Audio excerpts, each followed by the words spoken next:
వచ్చారు. చాలా ఆవేదన వ్యక్తం చేస్తున్నారు. చాలా ఎమోషనల్గా ఆయన మాట్లాడిన అంశాలు. జైలు అధికారులు చాలా వేధింపులు చేశారట. ఓ టెర్రరిస్ట్లా చూశారట. ఒక ఎంపీ మాట్లాడిన మాటలను ఏ రకంగా చూడాలి? గతంలో చంద్రబాబు నాయుడు రాజమండ్రి జైల్లో ఉన్నప్పుడు ఆయన కూడా అసలు ఆయన ఉండగానే కేసు పెట్టారు, హత్య చేయాలని చూశారు. పైన డ్రోన్ ఎగిరింది, అక్కడ ఇవి ప్రమాదకరమైన పాములో ఇట్లాంటివన్నీ అక్కడ ఈ పద్ధతిలో దాదాపు జరిగాయి కదా. జైళ్ళలో ఉన్నప్పుడు ప్రభుత్వాల మీద ప్రతిపక్షాలు చేస్తుంటాయి. కానీ మిథున్ రెడ్డి కూడా ఈరోజు మాట్లాడారు. ఆయన మీద మామూలుగా బెయిల్ ఇచ్చేటప్పుడు కఠిన షరతులు ఏం పెడతారంటే కేసును ప్రభావితం చేసే విధంగా మాట్లాడకూడదు అని. కానీ ఇతర విషయాలు మాట్లాడవచ్చు. ఇంతకుముందు కూడా ఉదాహరణకు జైల్లో నాకు ఆహారం కావాలి, మంచం కావాలి, ఇటువంటివి అడిగినప్పుడు కొంత ప్రత్యేక ఆహారం ఇవ్వడానికి దీనికి అనుమతి కూడా కోర్టు ఆయనకి ఇచ్చింది. ఇప్పుడు ఆయన చెప్తుంది ఏంటంటే అసలు ఎవరిని నాతో మాట్లాడాలంటే కూడా భయపడ్డారు జైలు అధికారులు. మీరు మాట్లాడకూడదు, నా కేసు చూడకూడదు అన్న స్థాయిలో పెట్టారు. మా స్థైర్యాన్ని దెబ్బతీయడానికి, మానసికంగా కుంగతీయడానికి ఒక పెద్ద ప్రయత్నం. అంటే వాస్తవానికి ఇది అరెస్టు కాదు, కేసు సమస్య కంటే ఇదో కక్ష సాధింపు. ఇలాగే 2014లో కూడా మమ్మల్ని అరెస్ట్ చేశారు. అంటే తెలిసిందే కదా, పెద్దిరెడ్డి కుటుంబము, చంద్రబాబు కుటుంబం, వీటి మధ్యలో దాదాపు సై అంటే సై అని మాట్లాడితే ఎస్వి యూనివర్సిటీ రోజులకు కూడా వెళ్ళిపోతూ ఉంటారు కదా. ఆయన బయట ఒకసారి విన్నాం సార్, ఏం మాట్లాడారు బయట ప్లే చేయండి. జైల్లో ఎటువంటి పరిస్థితుల్లో పెట్టారంటే ఒక టెర్రరిస్టో తీవ్రవాదిని జైల్లో పెట్టిన పరిస్థితి ఉండింది నాకు. నేను ఉన్నన్ని రోజులు కూడా ఒక పూర్తి బ్లాక్ లో వేరే ఒక మనిషితో మాట్లాడే పరిస్థితి ఉండదు. కేవలం ఎప్పుడైనా ములాఖాతులు, వారానికి వచ్చిన ములాఖాతులు, లేకపోతే ఇంటికి 3 ఫోన్ కాల్ చేసుకోవచ్చు. ఆ 3 ఫోన్ కాల్ తప్పితే ఇంకొక మనిషితో మాట్లాడే పరిస్థితి కూడా ఉండేది కాదు. మొత్తం సీసీ కెమెరా నిఘా, ఎవరు చూస్తా ఉన్నారో ఆ సీసీ కెమెరాలో తెలియదు. విజయవాడలో కూడా ఆ సీసీ కెమెరాలో చూడగలుగుతారని చెప్పేవాళ్ళు. అధికారులు కూడా నాతో మాట్లాడేదానికి భయపడేవాళ్ళు. అసలు ఎవరు కూడా దగ్గరకు వచ్చే పరిస్థితి లేదు. ఒక దారుణమైన పరిస్థితిలో జైల్లో పెట్టడం జరిగింది. ఒక ఏదో టెర్రరిస్టు పక్కన వాళ్ళతో మాట్లాడితే ఏదైనా ఇబ్బంది వస్తుందనే పరిస్థితులు అక్కడ కల్పించడం జరిగింది. ముఖ్యంగా నిజమే. ఇప్పుడు మీరు గుర్తు చేసుకుంటే తెలంగాణ ముఖ్యమంత్రి రేవంత్ రెడ్డి కూడా తను అరెస్ట్ చేసినప్పుడు ఇంత చిన్న బ్లాక్లో పెట్టారు. అక్కడ అసలు లైట్ రాత్రి అంతా అసలు ఆపకుండా ఉండేవాళ్ళు, నిద్రపోవడానికి కూడా ఉండేది కాదు, అన్నీ అందులోనే చేసుకోవాలి అనే పద్ధతిలో. అంటే అవినీతి ఆరోపణలు లేకపోతే కేసులు వాటి మీద పెట్టడం వేరు. కానీ పెట్టినా కానీ ఎంపీ కాదనుకుంటే కూడా మామూలు ఖైదీలకు కూడా పౌర హక్కులు ఉంటాయని చెప్పి వాళ్ళ కోసం గతంలో జైళ్ళు ఎలా ఉన్నాయి, ఇప్పుడు జైళ్ళు ఎలా ఉన్నాయి, అధునాతనమైన సదుపాయాలు, ఈ జైలు అంటే మీరు ఆశ్చర్యపోతారు, ఇట్లాంటివన్నీ చెప్తున్న రోజుల్లో కూడా, సుప్రీంకోర్టు స్వయంగా జోక్యం చేసుకుంటున్న రోజుల్లో కూడా ఎందుకు ఖైదీల పట్ల లేకపోతే రిమాండ్లో ఉన్న వాళ్ళ పట్ల, శిక్షలో ఉన్న వాళ్ళ పట్ల, శిక్ష కూడా కాదు కదా వీళ్ళు, ట్రయల్లో ఉన్నటువంటి వాళ్ళు, మరి ఎంపీలు కూడా విధమైన ఫిర్యాదు గతంలో ఒక మాజీ ముఖ్యమంత్రి కానీ, ఇప్పుడు ప్రస్తుత తెలంగాణ ముఖ్యమంత్రి కానీ, ఇప్పుడు ఈయన మిథున్ రెడ్డి ఎంపీగా 3వ ఎంపీ, ఆయన నుంచి ఇటువంటి ఫిర్యాదు వస్తూ ఉందంటే ఖచ్చితంగా మన వ్యవస్థలోనే ఒక పెద్ద లోపం ఉంది. మన జైలు అధికారులు కానీ, పోలీస్ వ్యవస్థ కానీ, అసలు అధికారంలో ఉన్న వాళ్ళ పట్ల ఒక విధంగా, లేని వాళ్ళ పట్ల ఒక విధంగా వ్యవహరించడం అనే ఈ లక్షణమే ముందు చాలా దారుణమైంది. ఇప్పుడు ఆయన 1-2 సార్లు కోర్టులో కూడా దరఖాస్తు చేసుకొని పిటిషన్ వేసి కొన్ని సదుపాయాలు కూడా పొందినటువంటి పరిస్థితి. పెద్దిరెడ్డి కూడా దాదాపు ఆయన కుటుంబం కూడా అక్కడే మకాం వేసి దాదాపు రోజు వెళ్ళి కలిసి ఇవన్నీ చేస్తున్నది కూడా ఉంది. అంటే మీరు మనం ఏసీబీ కోర్టు చేసిన వ్యాఖ్యలు చూసాం బెయిల్ ఇస్తూ.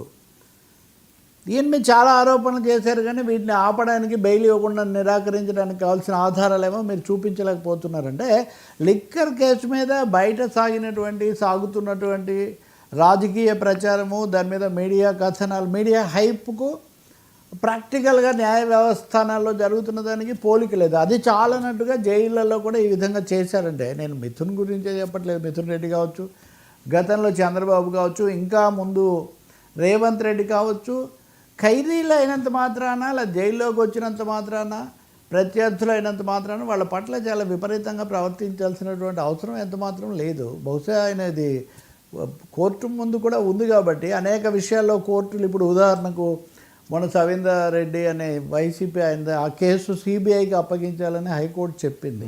అంటే ఈ రెడ్ బుక్ పాలిటిక్స్, తర్వాత మేము అధికారంలోకి వస్తే మేము బట్టలు ఇప్పదిస్తామని ఇప్పుడు జగన్మోహన్ రెడ్డి, ఇప్పుడు రాబోయే కాలానికి ఆయన చేస్తున్న హెచ్చరికలు, రాజకీయ సంస్కృతి కక్షపూరితం అయిపోయింది.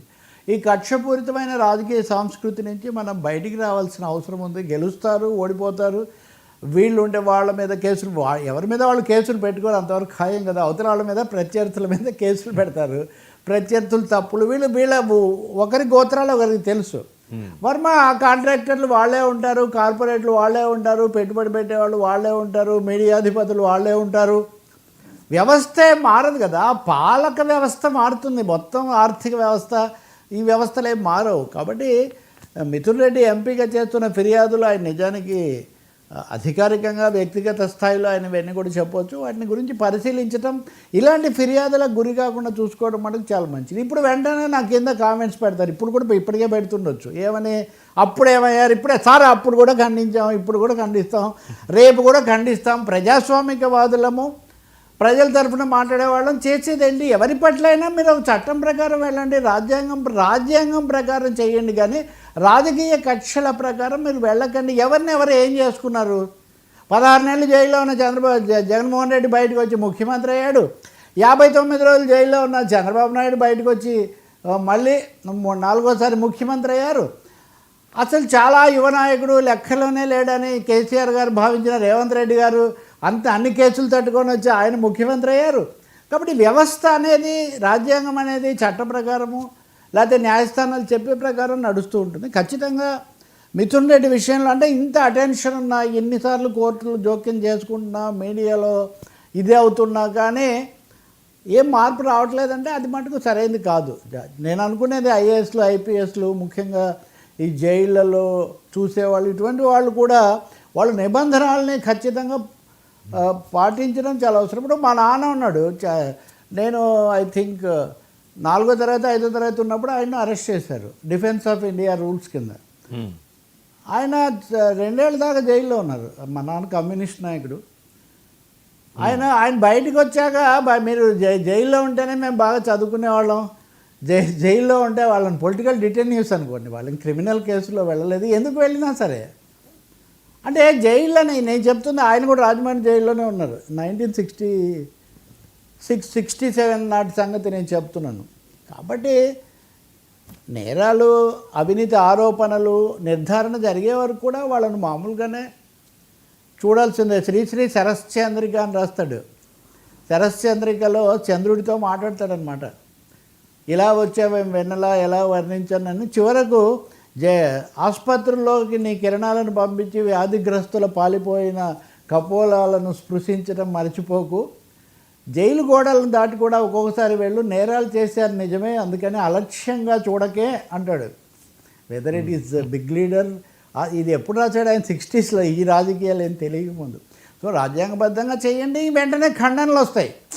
ఒకరినొకరు ఖండించుకోవడం, ఒకరికొకరు కౌంటర్ మీడియా కాన్ఫరెన్స్లు పెట్టుకోవడం, మీమ్స్ విడుదల చేయడం, అదేం పెద్ద సమస్య కాదు.